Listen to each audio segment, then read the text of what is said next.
Savage, OrlandoMagic.com. Terrence, as the team, continually deals with new injuries, just how hard is it to get into an offensive rhythm? It seems like every time you start to get a lineup set and start to build a flow, somebody else is going down. So just how hard is it to get into a rhythm right now offensively as a team? It's tough. I mean, we still have Vooch, so we have a way to play. Um, but I mean, it could be challenging sometimes.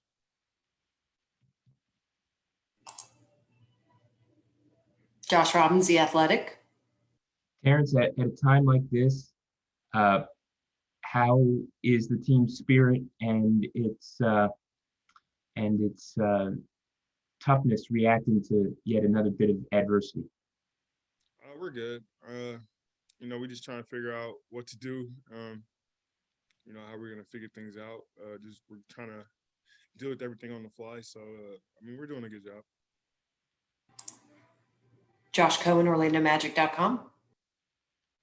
Hey, Terrence, having played the Raptors just 2 days ago, what makes them such a good defensive team, especially protecting the paint? I think they're third right now in opponent points in the paint.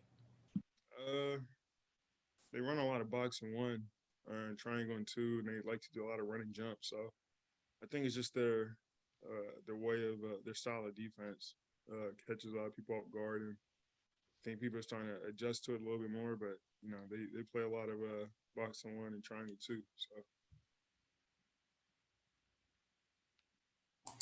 Dan Savage, OrlandoMagic.com.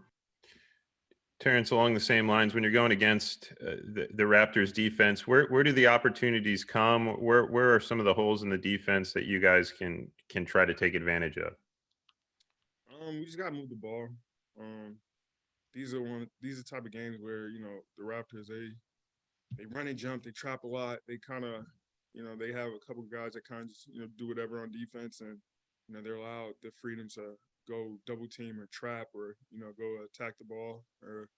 So I mean, he's got to move the ball, make a move. They'll eventually run out of guys for their help rotation, and if we can just do that enough and make some open shots, I think we'll be fine. Dan Savage, OrlandoMagic.com. Terrence, on the positive side of the injury front, you guys may get Chuma Okeke back tonight. What stood out to you about Chuma over the course of your time getting to know him, and what can he help bring to this team in a time when you're a little bit thin at a number of different positions? He plays with great energy. He's really solid on defense. He's reliable on offense. So it's good to get Chuma back. He can do a little bit of everything. Tonight we're gonna, if he plays tonight, we're gonna need him. Roy Perry, Orlando Sentinel. Terrence, just to kind of follow up a little bit about what you said earlier, but obviously this season's been really different for a lot of reasons. The pandemic, no fans, the injuries that you guys have faced. Just how mentally challenging has this season been for you guys? Honestly, I'm just still trying to, stay focused on the day-to-day things. There's a lot that we got to deal with, but everybody else in the NBA is dealing with it too. So you kind of don't even realize it after a while. Josh Cohen, OrlandoMagic.com. Even though you guys are shorthanded, you guys obviously have a history of playing good defense under Clifford. Do you feel like it's the defensive side of the ball that can keep you in games for the rest of the year? Absolutely. We just got to, be a little tighter on defense and rely on that a lot more to kind of, maneuver our way throughout the game. As long as we can play defense, we'll have a chance. Josh Robbins, The Athletic. Terrence, I don't know how active you've been on social media the last 48 hours, but among fans, a lot of fans are upset about the Kyle Lowry box out on AG that sent AG to the locker room briefly. I'm just curious, what's your perspective on that, knowing Kyle as well as you do and knowing how hard he plays? I mean, in terms of what? Just Kyle being Kyle, or? Well, how much has it been talked about between your teammates, for example, if at all? Not really. I mean, right after he got hurt, we kind of talked to him about what happened, but after that, we didn't. I mean, social media ran with it more than anybody. We didn't really talk about it too much. Okay, Dan Savage. Terrence, we haven't talked to you about it in a while, but how much are you enjoying doing your podcast and some of the different guests you've had on there and getting in a flow with that? It's been fun, man. It's been challenging. It's been fun though, for the most part. It's like work outside of work almost. I'm enjoying it. I'm getting to talk to a lot of different people that I never would have thought I would have a chance to speak to. So it's pretty fun at this point.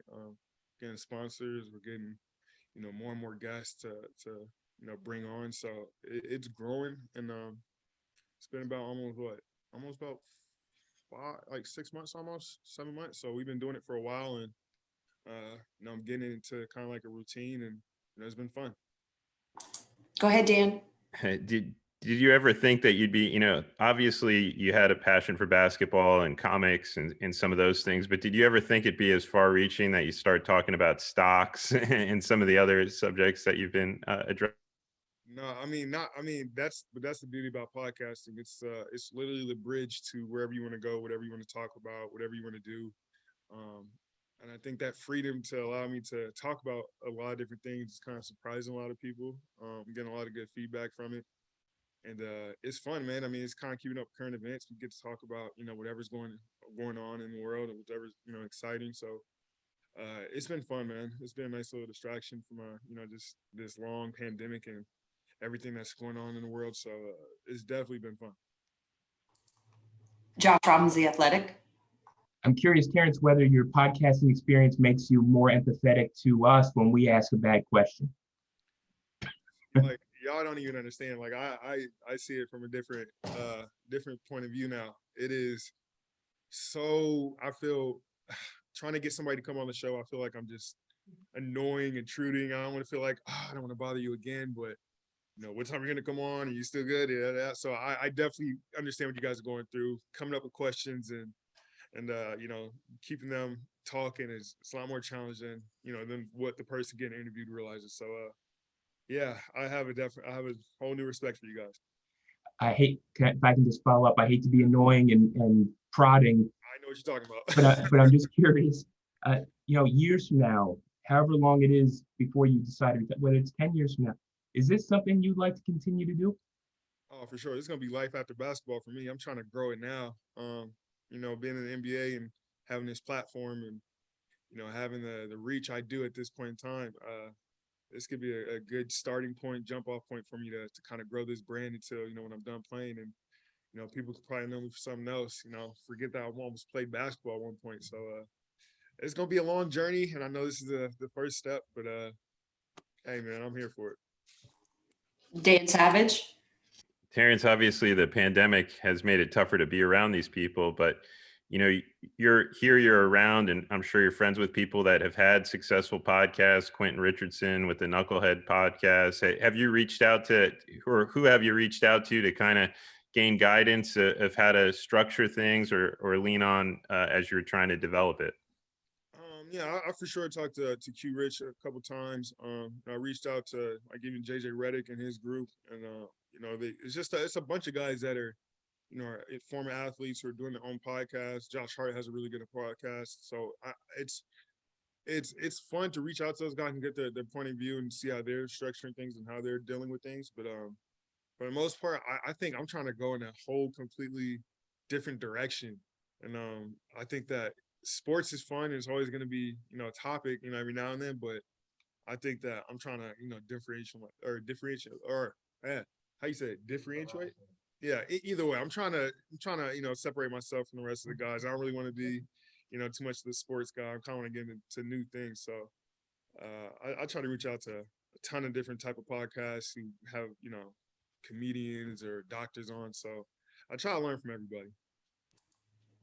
Paul Casanova. Yeah, hi. You mentioned that you're kind of excited about some of the people that you've gotten to talk to. Who's been your favorite guest so far? So So far, let me think. Um, we've had a few different type of people on. We've had some comedians. We've had athletes. We have other podcasters, but I think my favorite one would have to be. I think the one with Mike Evans is pretty cool, especially right after or right before he goes to the Super Bowl. So I think that was pretty cool. Okay, any final questions? All right, thank you, Terrence.